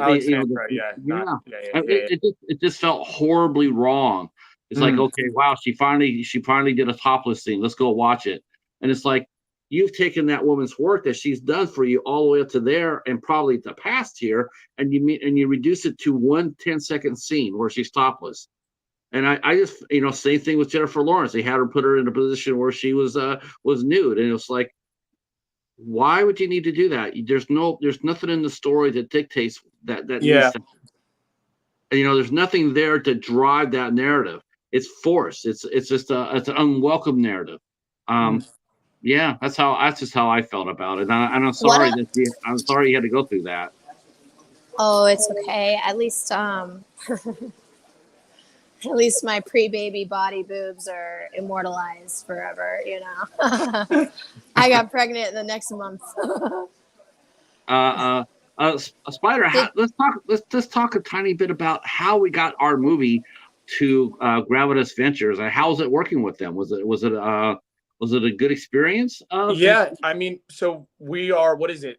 Our movie comes out in 3 days, and it will be available. You can rent it on Prime, Vudu, Fandango, Spectrum, Infinity, Apple, any on demand. And then in about, I think, 10 weeks, we're going over to the streamers. So knock on wood, we get on to Netflix or Hulu. But they've been great. They ended up watching. And, the thing is, for me, is it took me a long time to cut this film, very long time. It was not an easy film to cut. It was an easy film to be on set with, but when we looked at all the takes and where the story had lent itself to, there was so much potential and a lot of basically a lot of ideas that were just too big. And I was like, what? And so it took us a while to figure out what the film really was. And I knew my heart what it was, but I was also seeing all this, you know, the final rewrite of a film for me is going to be in post. So the first is the script, then you're kind of rewriting the script while you're shooting. And then in post, you have your entire dream vision laid out, and you have to be honest with yourself. Is all of it working well?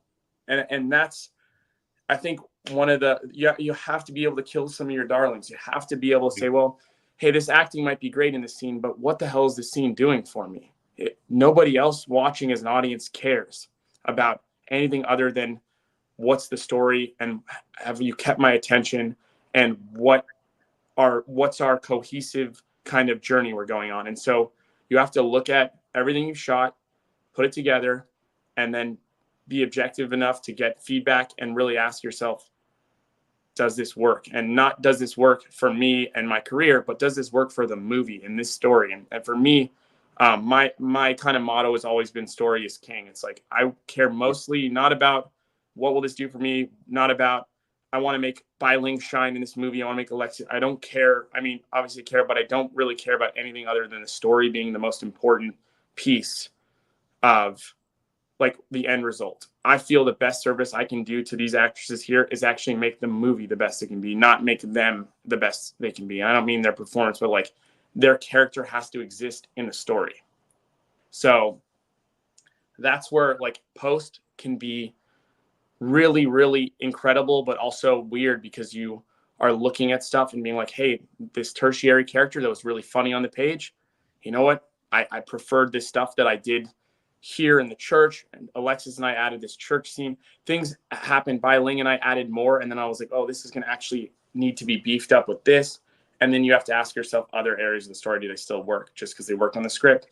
So when I found the film, it was like this big lightning moment, and everything finally worked together perfectly. And every little improv that I knew was special that somehow didn't fit suddenly fit. And so that big lightning bolt. So when Gravitas watched it and loved it and had a really great reaction of also, hey, like, we want to put out this film that you made. We want to put out this film that has got a vision, that is bold and wild and sometimes pretty dark. I was like, all right, let's do this. Because it was nice to have a company who was not just worried about, can we sell this? It was like, hey, this is different and special, and we want to keep this the way it is. And trust that, and trust in the film. So I love them because I felt that they wanted to honor the story itself. And that was what I was trying to do by not making, changes, as some distribution companies will change your film. This one allowed creative control that I felt that we all earned, So it's been good. And here I am talking to you with these girls. I love that answer, because I agree with you. You're actually my second. You'll actually be my second Gravitas movie. I'll be talking with. I'll be talking with the director and one of the actors from Nine Windows, who also is coming out on Gravitas. Nine Windows. Yeah, I saw that. Yeah. I saw the trailer for that one. Yeah, so I'll be talking to the lead actress in the movie, and Lou Simone as well.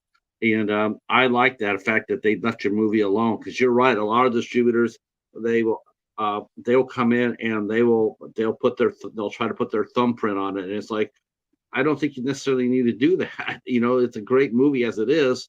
But it's going back to your editing though. I would never even dream about offering advice to any filmmaker, but I will offer this that I've found talking to hundreds of them. Next time, your next movie, get a director friend of yours to edit. Get a director who you really trust, who's a friend, who's a really trust. Turn it over to him. Yeah, you'll sleep a lot better. I can't tell you. For my sleep. Yeah. I have never edit the film, but I sat with it. But it's for sure. You need someone objective, but you also really think the hardest thing in the world with editing is really trying to look at what the film that was shot, not the film that was planned to be shot, if that makes sense. Real quick, I gotta say hello to our good friend Marshall. Just came in, and we have a question for Bai. I'm supposed to be asking Bai, what is her favorite candy? Oh my God, that's hilarious. Because I have this on my Instagram. I am Bai Ling. I have a subscribe channel, right? I have some fans there, but I got restricted by Instagram because I was dancing, my nipple jump out. Then when they talk about nipple, they get banned for a week. So now the candy means nipples. You got it now. So subscribe me every Friday, 10 p.m. Los Angeles time. Oh, thank you. That was Perry, right? A lot of fans. Much fun last night. Sour candy. I like sour candy. So that's what that meant. Okay, I was wondering, like, okay, it is Halloween season, so I thought that was a Halloween reference. Yeah, me too. I was thinking, okay, Alexis, do you eat candy? Yeah. What? Do you eat candy or no? Hell Candy? yeah. Candy.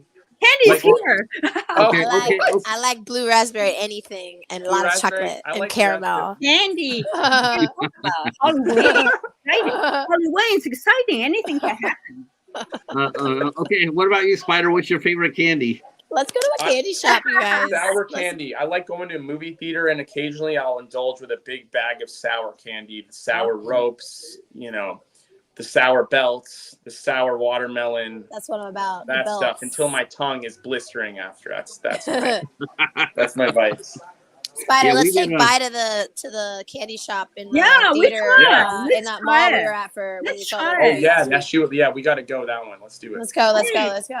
Question: are we gonna have a premiere? Big premiere? Yeah, we're gonna do it. I'm trying to figure out the date. Are you? Yeah. Probably in October, right? Are you going to be in town in October? I'm here. Probably around. Just let us know when. Okay. Yeah, I will. I'm probably going to do a couple, actually. Yeah, you should do a premiere. Yeah, we're going. It was just a big thing of like celebrate. Yeah, that's what I was saying. How many theaters? I promise no candy shop. We I did hear that you can play. I want to play it. There's a couple of Arrow theaters that I thought would be sick to do screenings at. But yeah, I guess it's weird because we have a double decker kind of release. We have on demand and then SVOD and also to see what people think of the film. We're gonna know in 3 days, what those early reviews are. Not that I really care. I do care, but I also think. Yeah, I think Susan, I don't care. Yeah, okay. I think people having a bad reaction to your film, if it's really strong, is a good reaction. I'm one of those people who always thought that like a movie that's very polarizing and makes people kind of like really hate it is kind of a sign of a good film. But that's it's too late. It's finished. What did you think about it, Patrick? What did you think of the film? You guys gonna hate me for this, but Gravitas never sent me squat. Oh, so I didn't get it to you. I'll get it to you. Yeah, Gravitas did not send me anything. I did this purely off just me and Spyder's history and what I read about the movie. Well, I'll get you the film right after this. Plus, I wouldn't have reviewed it until after I talked to you anyway. I don't do reviews. I'll get it to you though ASAP. Because I would love to have. He told me that he gave me a link. He never did. I know. Well, I wanted you to show up in one of your crazy outfits. Bai, you haven't seen it either? Nothing. Did you? Yeah. Alexis saw it. You know it.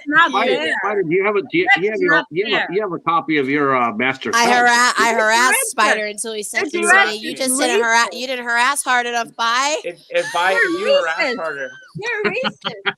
I'm racist. All right, let's go. But I'm still not gonna show you my candy. You're racist. Spyder, our good friend Marshall, who's also in the business, who's also in the film business, he says he wanted to say hello to you and congratulations. Yeah, that's awesome. Thank you. And everybody saying hi to everybody on the. I'm sorry, Hey. to you guys on the chat. I'm gonna turn over real quick. I'm gonna let people ask if you don't mind. Yeah. I'll let everybody ask them for a few questions before we let you go. But if you have questions for Bai and Spyder and Alexis, feel free to drop them down. Perry saying he knows what his favorite candy is. I think he's actually talking real candy. Thank God. You better be talking real candy. Hey, man, we just talked about not objectifying women. Candy. That's right.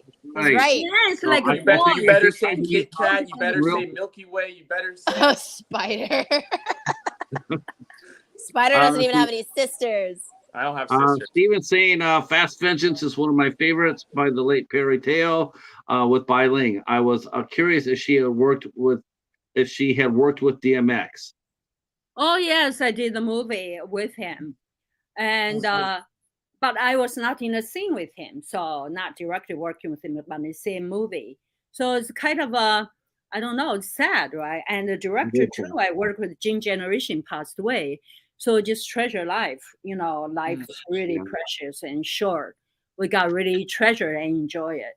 I don't know, in Hollywood, a lot of drugs, a lot of things going on. I hope Alex, you don't take drugs. Spyder, you don't take drugs, right? We got to keep ourselves healthy and in the right path. So I'm sending all this love to those lost souls. Lost souls. But have you? Let me ask you. I guess all three of you. Let me ask you this. This is a tough question, and I admit it's a tough question, but I'm going to ask it anyway because that's what we do. Okay. You ever worked with anybody who you knew was really talented, but you just watched them piss it away? Yes. What's the question? Have you ever worked with anyone that you knew was very talented, but you watched them just piss it down the drain? She was what? They just ruined their lives. Talented people who ruin their lives from bad. They wasted their gifts. They just pissed it away. Bad habits, drugs, you know, whatever. Absolutely. It's probably more common than not. Probably a lot of folks in the entertainment industry. Like a lot of sensitive souls. A lot of sensitive people that come from broken families that are seeking. Like who? Tom Sizemore. We're friends. And it's so hard to help him. We did many movies. I was helping him to memorize lines. We're in Mexico shooting. I say, run lines. I say, Tom, concentrate. He's like, I gotta go. I gotta go to the bathroom. I say, I remember your lines. You gotta concentrate. They're so talented. But somehow, somewhere wrong because of drugs, he always sweating. I said, you got not take it. One time he said, bye, we're going to Beverly Hills to have a dinner. I said, I'm busy. He said, you must show up. There are investors there, right? I said, okay, I can show up at 9:30. So I got there, I called him, text him. I never get a response. I said, fuck. I waited 45 minutes, I left. So I text him like at 10. So finally, 5 days later, he texted me back. He said, bye, why you texting me? What's going on? I said, you're the one called me to show up for a meeting. He doesn't even remember. Then a week later, he called me. He said, I was in the hospital. I forgot. I didn't remember. Can you believe it? But only you can help yourself. But you have to treasure your life. You're asking me a question about what you've done before. If you rely on what you've succeeded, you'll be disappointed because life is go like this. You know, you just appreciate everyday life. You cannot hold on to what you've done. If you're not hold on to what you've done and never get to what you've done before, you'll be always disappointed. You can't not live life like that. You know, you just have to appreciate if you're good, you keep contribute your goodness and the opportunity will come. You have to trust, have faith. I feel now I'm gonna flip a coin on this because I don't want to end it like that. But let me ask you, let's end this on a good high note. Tell us about one performer right now that you think we should keep an eye on. Like we don't know it, but who should we keep an eye on, or who have you worked with lately that has just really like impressed you? Keep eye on. Spyder, you can say your whole cast. Of course, obviously. Yeah. I will say too. I worked with my first child actor on this film. He's named William Ford. He's this adorable little redheaded dude, and he's like maybe 8 years old. It was pretty crazy. He was so young and small, but so good. He had a lot of hard lines, and he was just amazing. If his parents are watching this, You raised a good kid. He's my thing, and for people I watch on film lately, I don't know. I can't think. There's too many people. How I about don't you? think anyone, I don't want to send that energy out. I think everybody will be good. And the world is changing. It's crazy. But I think it's all towards a good direction because a lot of people talk about mental health, all of that. I think if we treasure our life, appreciate it enough, we're all going to be very healthy. It's like you have to know we are breathing the magic of life. Achievement, this is for fun, but after 100 years, who remember who? You got to have to enjoy your own life, breathe that beautiful life in the presence of enjoy your life in this life. We're alive. That's the gift for us. Besides film, that's the biggest thing. Yeah, we just do this for fun, don't we? I mean, we kind of all love making this stuff. That's the best part. What about you, Alexis? Drop us some wisdom. Exactly. Drop us some wisdom. What was the question? It was just, Or the subject?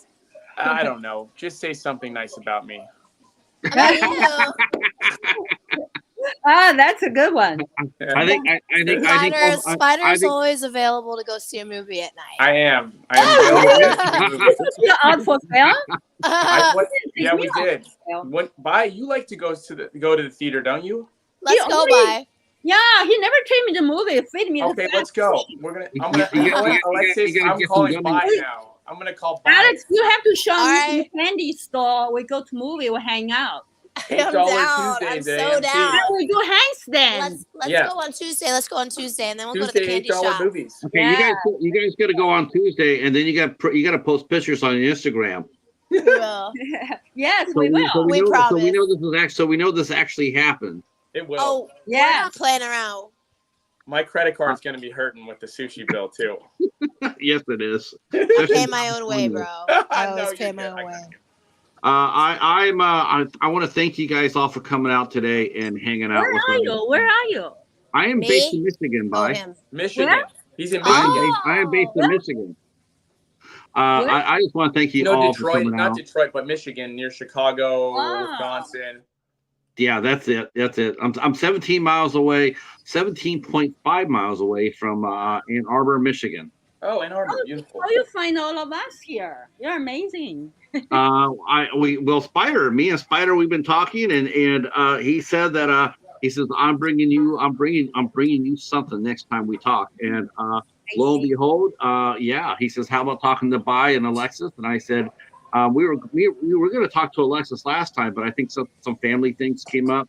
So I thought you looked familiar, Patrick. I wasn't sure if we'd done an interview or not. We were scheduled to. I spoke for the both of us. Yeah, he spoke for both of you. He did very well, by the way. That's what it was. Oh, okay. Thanks, Spyder. That's great of that. It was nothing but good. Let's see. I just want to thank you guys for coming out and talking about the movie. This is a lot of fun. I'm honored to have you all here. The movie comes out on October 3rd. It's a Tuesday. Oh, October 1st. October 1st, yeah. Oh, no. Oh, really? Yeah, that is a Tuesday. That is a Tuesday, though. Oh, shit. We got to go to AMC Tuesday. Yeah. Tuesday. I'm keeping it open. Let's go see someone else's movie on movie release Yes, night, right? Joker. Let's say Joker. Have Alexis and Bai, have you seen Nine Windows yet? What? Have you seen Nine Windows yet? No, Nine Window? I don't know. Yeah. I'm supposed to know that film? What is we that? gotta go see The Substance. It's so hardcore. Let's go watch it. Really? Yeah, No. I heard that one too. Blink. Let's go say Blink. Where's Fletcher? But Bai doesn't like horror films, so I don't think she liked that. Let's go see the robot. Demi Moore movie is the really fucked up gruesome. The Demi Moore one is the really messed up one. Yeah, which is why it's such good casting. Let's go. We'll figure it out. Take us. You're a director. I'll pick you guys up. We'll figure it out. Yeah. That'll be fun. I hope, honest to God, I hope you guys do this. I would love to see a video of you guys out there seeing watching a movie. We're gonna be kissing, hugging, and dancing. I will while the movie's going. Thank you so much, Perry. I appreciate that. And our let's see, our chat says hello, and see, love that. You can't hold on to what you've done before, as life ebbs and flows. You have to be willing to be open to new opportunities and enjoy the joy. And Bai is rocking it up. Holy cow! All right, I tell you what, we're going to get out of here. I want you three to stay right where you're at. I want to thank my chat for coming out and hanging out with us today. I really do appreciate it. I had a good fun. Oh my God! Wait, what? I came up and joked. Why are we staying right where we are? Why? I you know what? I better get out. I better get out of here before something happens. I got sour candy and Wizard. Wow. Thank you. Nice to see all of you. Are you being Yeah, affected by the very- hurricane, very nice. Patrick? Yeah. Pardon me? Yeah. Are you being affected by the hurricane? What? No. All right, cool. All right. No, Yes, no, dance with us. no. We're gonna get the very tail end of it. It's gonna come up through the. It's gonna We're come all up through, dancing. but we're not gonna hit it. All right. Well, I'm gonna go ahead and say goodnight to you guys. See you here Tuesday. Tuesday we'll be here with Anita Wagner. Anita Wagner will be here on Tuesday at 8:00. And everybody, thank you for coming out. Stay there. And we'll talk soon. Holy crow. I'm gonna get out.